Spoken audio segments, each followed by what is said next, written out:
copy of By Any Means Necessary, and of course the Diary of Malcolm X. First of all, the other book, By Any Means Necessary, is a collection. It's an anthology. It's a collection of impressions that was delivered by people who were either pro or con when it came to the publication of a book called Malcolm X, A Life of Reinvention, that was put out by Professor Dr. Manning Marable. Dr. Marable joined the Ancestors April the 1st, 2011. 2 or 3 days before the book that he worked so hard on all those years was published. So he never really had a chance to kind of respond to either the good things or the bad things that were said about the book.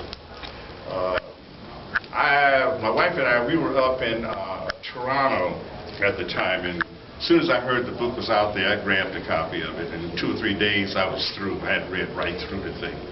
Because I knew, first of all, I knew Professor Marable all the way back to 1983. I met him for the first time back in the university. I was teaching at the University of Iowa. He invited me down to Fisk University, where he was running the Race Institute. He had a freshly minted PhD at that time. I think he was 27, 28 years of age. And I could tell he was very, very ambitious. He wanted to be one of the cats, you know, to make his mark out there, which of course is admirable. You know, you should strive to be the best, strive for that excellence.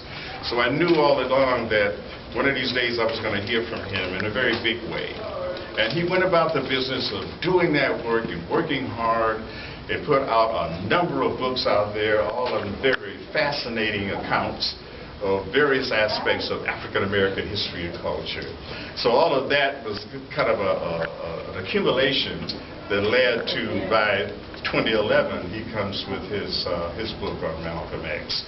Well, I must have read something like 70 to 75 reviews.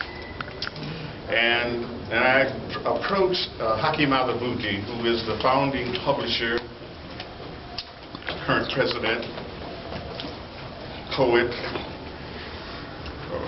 memoirs, struggling out there trying to hold his company together. And I approached him with the idea of maybe responding to or collecting the number of responses to Manning Marable's book. It must have been something like 125 reviews. So we struggled through it after I convinced Haki there was something we should do because it had created such controversy. So let's say, let's just bring them together and kind of weigh them. So I brought Maulana Karenga, you may have heard of Maulana Karenga, as well as Dr. Ron Daniels to join me in this endeavor. And we plowed through all these stuff and kind of narrowed it down to what we call the Precious 35, kind of a pro and con of the kind of responses to Manning's book. And that comprises, you know, the book By Any Means Necessary. So that goes back almost immediately after Manning came out with his book. We felt it was necessary to get this here book out, and it's done very well out there, in fact. Now the second book, The Diary of Malcolm X, is a virtual consequence of my involvement with Malcolm's life over the years. It goes all the way back to 1900. You ain't old. Some of you know, huh, Danny? You ain't old. We know exactly when that occurred, when I was 21 years of age. And Malcolm came out of the joint 1952, came back, you know, to Michigan, and began to establish himself with the Nation of Islam. You know, when we're talking about the whole history of black people in Detroit, the number of organizations and institutions that have played such a prominent role, you know, in the general evolution of our history and culture in this country. You know, Detroit is a stimulus. Detroit is the fountainhead, you know, the foundation of all these different organizations. Of course, the Nation of Islam would be added to that category, going all the way back again to Black Bottom with W.D. Fard. In fact, there's a whole interesting history afar that I'm trying to include in Black Detroit. But anyway, that's my long association. Whenever Malcolm, by 1954, 55, you know, he's beginning to evolve, you know, into being one of the real chieftains, you know, in the NOI, and become like the national spokesperson after a while. But by 1959, the Hate Produce, you know, gave him national notoriety. This is what Lomax you know, exactly. In terms of CBS, you know, put out this particular thing, and it began to take an investigation of the Nation of Islam.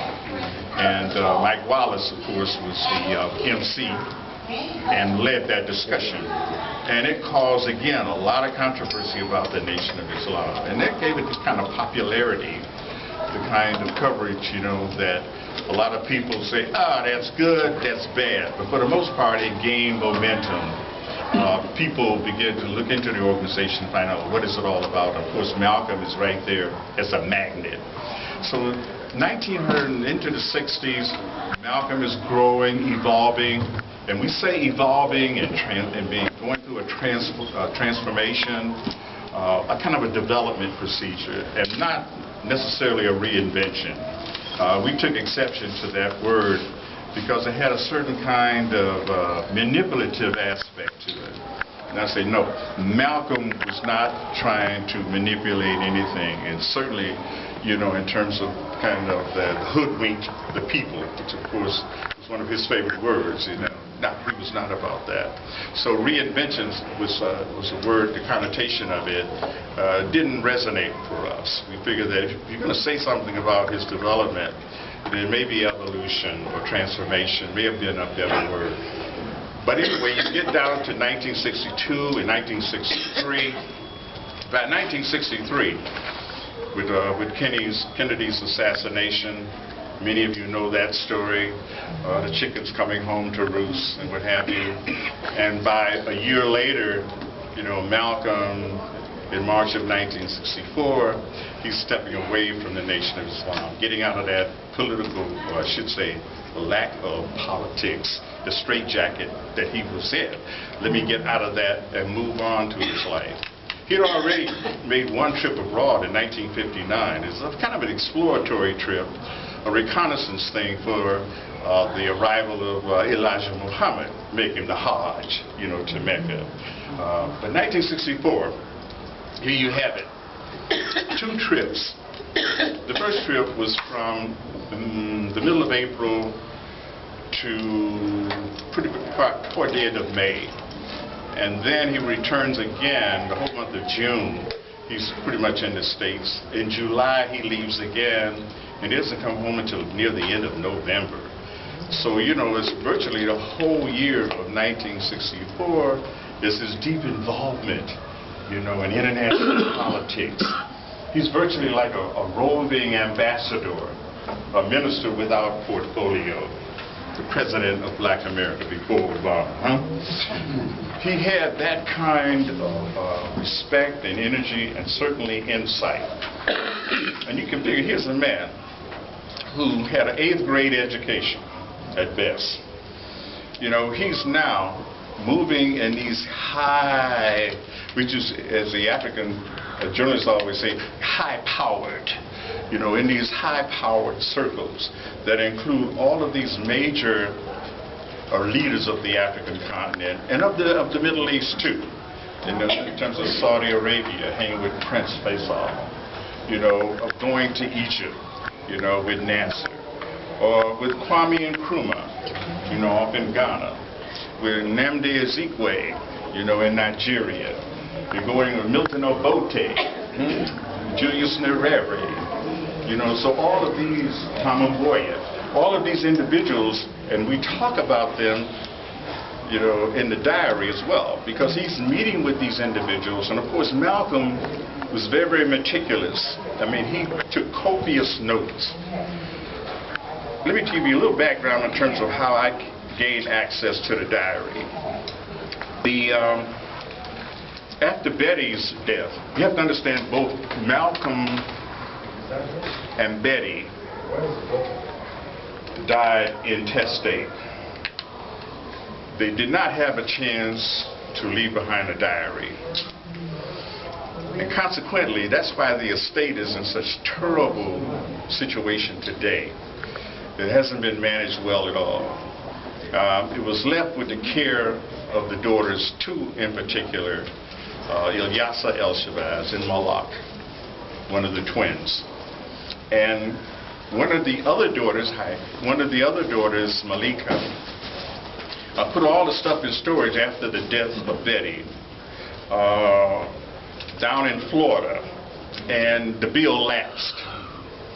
And you know, when you put stuff in storage and you don't pay, I mean, it's gone, and people auctioned it off.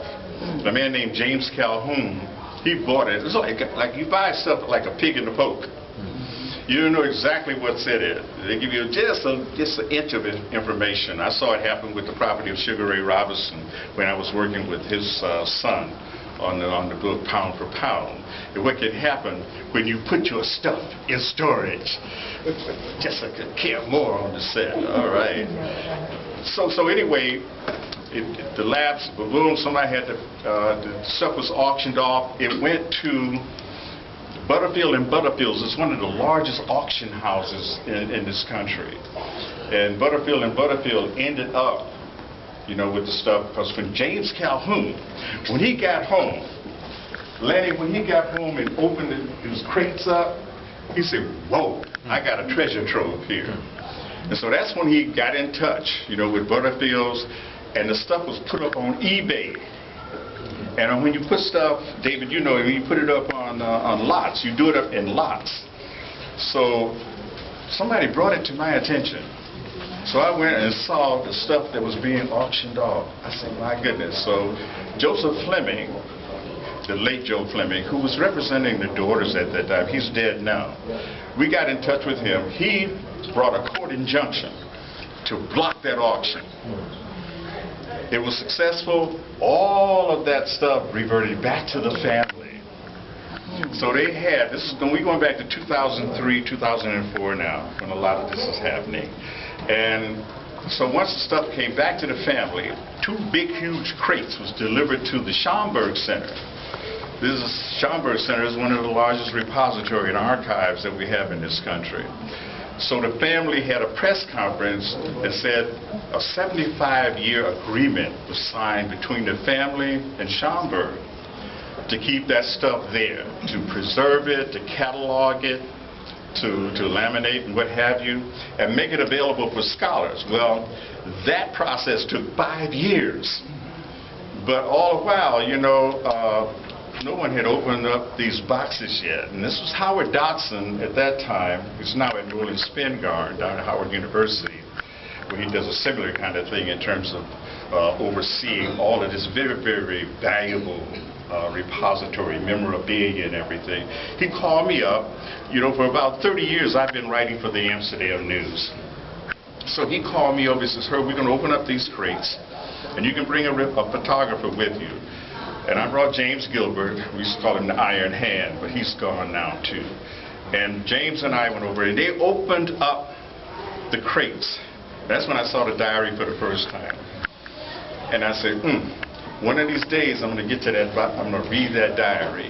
And it took 5 years before the stuff was made available to scholars. And one of the first to do it, the man I mentioned to you earlier, Manning Marable. Not so much that Manning did it himself. He sent one of his research assistants over there, right? But they had only two purposes in mind. And you go back to the original proposal that Dr. Marable did, because he got a huge advance. You know, for a black writer to get a substantial advance, you know, from a major publisher, well, it ain't easy. You ain't Tom Clancy and John Gresham, you know. But he got a big 6-figure advance. So he had convinced them that he was going to deliver the goods. Well, we heard later on at least 3 of the things in that proposal. One, that he was going to out Malcolm. You know what I mean, outing somebody, huh? that he was going to show that he was a homosexual. Secondly, that he had created all these infidelities, that he had cheated on his wife. Thirdly, that he's going to deliver the 3 missing chapters that was not a part of the autobiography. Now, those 3 missing chapters, just the other day, I was over in Court Town and visiting with attorney Gregory Reed. Gregory has those 3 missing chapters. Gregory has the original manuscript. He got it all because the whole Alex Haley's, the estate, bellied up. They had to sell off everything in order to compensate for the damage he had incurred in doing the book Roots. You know, they dropped a tremendous thing on him. And I mean, one of the first was Margaret Walker Alexander was the first to file a suit. Nefertiti, remember her book Jubilee? You know, well, that was the first one to kind of raise some questions, you know, about the authenticity of Alex Haley's research. But Harold Kurlander in The African, he dropped one too. And he got paid off quite handsomely. So much so it devastated, you know, the Haley family. I think it was something $675,000 lawsuit. They settled out of court, so we're not sure exactly what that figure was. But it was a high number, so much so that it devastated, you know, the whole Haley estate. So they had to auction off stuff. They had to kind of, so that's when Gregory Reed went down to Henning, Tennessee, with money that had been given to him ostensibly by Anita Baker, to go and buy $125,000 worth of property from the Haley estate. That's what he has in his possession right now. I know when Manning Marable was working on his book, he came to Detroit to meet with, you know, Gregory about seeing those 3 missing chapters, and that's all he did. He opened the briefcase up, you saw it, that was it. And it was kind of like such a terrible thing to invite somebody all the way to town and with the understanding they get a chance to see the missing chapters, and then all you open up your briefcase and close it right up. But whether that's true or not is one of those apocryphal things that are said out there about these incidents. But nonetheless, Gregory Reed has that property in his possession. And so when they opened the crates up, and I saw that diary, I said, one of these days I'll get to it. And I finally did. You know, after 2 or 3 other scholars had gone in there and picked out what they wanted, or they didn't find what they were looking for, so they just discarded it. There was no use for them. They didn't find the fact that, hey, he was a homosexual. They didn't find the fact that he had been, you know, cheating on his wife, that he had been the beloved infidel. No. None of that was true. None of that occurs in the diary, in fact. So they just said they didn't have any more use for it. But it was useful for me because one of the things, this is Malcolm speaking without any kind of editorial interference. And if you read through, no one had read the diary in its fullness. And certainly no one had moved to transcribe it. And that took me a while, you know, to go through it. But before I did any of that, I got in touch with one of the daughters, and I thought that she would be the most reliable one since she was considered one of the co-executors of the estate. And there's a proviso when you go into the microfilms at the Schomburg, there's a proviso, a warning up there that you cannot duplicate, you cannot reproduce any of the stuff without permission from the estate. So that's when I took her to Ilyasah, and I told her, hey, what about this? She was a bit reluctant at first, but finally, when I told her that Haki Madhubuti would probably be the person we could take it to because we'd already done By Any Means Necessary. So the track record had been established, the integrity was in place. So she finally agreed. We went forward with it, although again she had some reluctance on where her sisters would be. And therein lies the rub that has stalled this project since last November of getting this diary out, because it went into litigation. 2 sisters and maybe 3 decided that no, they didn't want this book to come out. So they dropped the lawsuit, We went into court, and it took us these many days and months, you know, to finally get a situation where we have an agreement, and the verbal agreement exists. The signed agreement is still kind of hanging out there in limbo. But for the most part, since it was, you know, the court lifted the injunction, they vacated it with prejudice. With prejudice, that means that, it can't go back in to court anymore, and even if it did, it would cost them a pretty penny and a lot of time. So anyway, what we're saying, gang, is that the book you're holding could be a collector's item.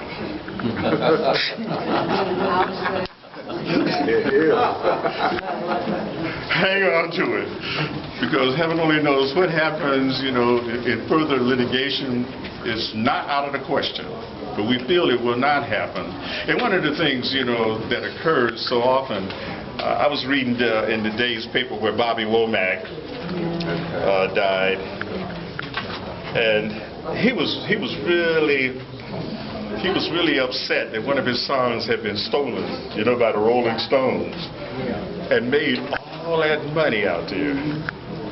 And he said, I'm going to drop a lawsuit on them. They sent him a check. It was all over. He saw that check. He said, it's a whole nother game, you know, forget about it. In fact, from that one song, it's all over now, it's all over now, boom, he got royalties that sustained him right through all the years. So sometimes, you know, you put it out there, heaven only knows what the diary will do in terms of sales. But, you know, I see you, Terrell. So what happened was that when the book came out, the notification that was going to appear last November, it went to #1 on C-SPAN, threw it on their bestseller list right away. Barnes & Noble, it was in all the stores. It was getting ready to rock there. Amazon.com, it is shot to 4 figures there. So it was looking good. And so now that the book is back out there, in fact, this is the first real. And I talked to Haki about it because we were concerned about, you know, the publicity getting out there, whether or not the daughters would get all upset all over again. He said, no, we're going with this here event. So this is the first time that we're offering the diary, you know, beyond what we did in Indiegogo, where we raised something like $18,000. That's what you call a crowdfunding method of raising money. We raised something like $18,000 there. So those people have now begun to receive their books. But this is the first public assembly in which we can talk in a very realistic way about the flow of the diary. And I think it complements the autobiography in so many interesting ways. I'll give you one revelation from the diary. There are several. But one for me is that I think we have nailed who the CIA agent was, who was shadowing Malcolm in North Africa in the Middle East in 1964. Now, Danny, we know. You got to use the mic. Excuse me? You got to use the mic. You got to use the mic. They can't hear you. Okay.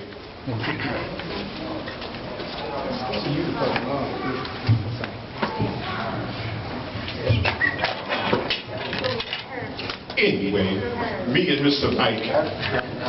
Is that okay? Yes, that's okay. Good. Let me start all over again.